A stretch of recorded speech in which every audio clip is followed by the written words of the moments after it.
Pregnancy में अगर liver issues होते हैं तो बच्चे में डिफेक्ट आ सकता है या फिर प्री टर्म डिलीवरी हो सकती है, बच्चे को स्टिल बर्थ भी हो सकती है। तो कुछ ऐसी गलतियां, कॉमन गलतियां हैं जो प्रेगनेंसी में मॉमीज करती हैं एंड उसका इफेक्ट बहुत ही खतरनाक हो सकता है। सो आज का ये वीडियो अवेयरनेस के लिए भी एंड डाइट टिप्स भी हैं जो आपको लीवर प्रॉब्लम से बचा लेंगे। बहुत इंपॉर्टेंट वीडियो है क्योंकि लीवर प्रॉब्लम्स बढ़ती ही जा रही है। आइए सीखते हैं।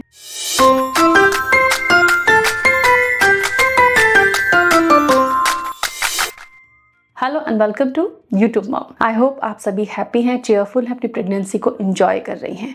प्रेगनेंसी में अगर जॉन्डिस का इशू हो, हेपेटाइटिस सी की प्रॉब्लम हो, या बहुत ज़्यादा एसिडिटी रहती है, पेट भारी रहता है, पचता कुछ भी नहीं है, या फिर एक बड़ा ही प्रोमिनेंट सिम्टम कि हाथ पैरों पे बड़ी ईचिंग चलती है, रात के समय वो बढ़ जाती है, बहुत ज़्यादा ईचिंग होना, तो ये दर्शाता है कि लिवर इशू है, कोलेस्टिसिस जैसी प्रॉब्लम आपको हो सकती है। तो आप अपना टेस्ट ज़रूर करवाएं।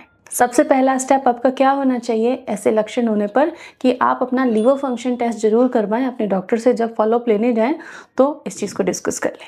लेकिन अगर लीवर फंक्शन टेस्ट में पता चलता है कि लीवर प्रॉब्लम है, बैड कोलेस्ट्रॉल बढ़ा हुआ है और इससे आपको कॉम्प्लिकेशन आ सकता है, प्रेगनेंसी में प्रॉब्लम बढ़ रही है, क्या खाएं क्या ना खाएं, उलझे पड़े हैं, रूटीन खराब हुआ जा रहा है, स्ट्रेस भी बढ़ रहा है, अब ऐसे में क्या करना है, हमको समझना है कि क्या खान पान करें और क्या खान पान हम बंद करें और क्या टिप्स हैं एडिशनल जिससे कि आपकी लीवर प्रॉब्लम प्रेगनेंसी में ठीक हो जाएगी बिना किसी मुश्किल के। तो सबसे पहले यह ध्यान रखना है कि प्रेगनेंसी में क्या होता है, क्रेविंग्स होती हैं।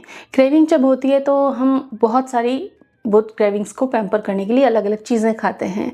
मोस्टली क्रेविंग्स अनहेल्दी होती हैं, जिसमें कि आप अनहेल्दी फैट खाते हो, अनहेल्दी कार्ब्स आप ले जाते हो बॉडी में और इससे लीवर को प्रॉब्लम होती है। या फिर आपकी हिस्ट्री रही है कि आपको लीवर इश्यूज रहे हैं, डाइजेशन से रिलेटेड इश्यूज रहे हैं। तो प्रेगनेंसी में जब हार्मोन्स बढ़ते हैं तो क्या होता है, वो हार्मोन्स गॉल ब्लैडर के सिक्रेशंस को कम कर देते हैं। तो ऐसे में लीवर इश्यूज होना, डाइजेस्टिव इश्यूज होना कॉमन है। अब क्या करना है ऐसे कंडीशन में आपको, तो एक जंक फूड बिल्कुल नहीं खाना है। सफ़ेद शक्कर यानी कि सफ़ेद शक्कर डली हुई जो भी चीज़ें, जैसे कि मिठाइयाँ हैं, कुछ ऐसी मिठाइयाँ भी बनती हैं जो बिना सफ़ेद शक्कर के भी बनती हैं, उसके भी सजेशंस मैं आपको दूंगी। आप कमेंट में लिख दें अगर आप जानना चाहते हैं। मिठाइयाँ हो गई, केक पेस्ट्रीज़ हो गई, कुकीज़ हो गई, या घर में भी किसी चीज़ में आप शुगर डाल के खाते हो या डली हुई चीज़ है वो आप ना खाएं। शुगर वाइट शक्कर ही नहीं है, मैदा भी शक्कर ही है, वो भी एकदम से ब्लड स्ट्रीम में ग्लूकोज को स्पाइक दे देती है। तो मैदे से बनी कोई चीज़ आपको नहीं खानी है। घी, फैट दुश्मन है अगर आपको लीवर प्रॉब्लम या डाइजेस्टिव प्रॉब्लम्स है, तो इन चीज़ों को आपको बिल्कुल भी नहीं खाना है। अब क्या करना है, क्या खाना है, तो एक तो धनिया, आंवला, पुदीना, ये सब की चटनी आप ज़्यादा यूज़ कीजिए। दलिया जो सूपी फूड होता है ना, चाहे दलिया के फॉर्म में हो, चाहे खिचड़ी के फॉर्म में हो, सूप हो, सब्जियां ज़्यादा डली हुई हों, उन चीज़ों को ज़्यादा यूज़ करना है।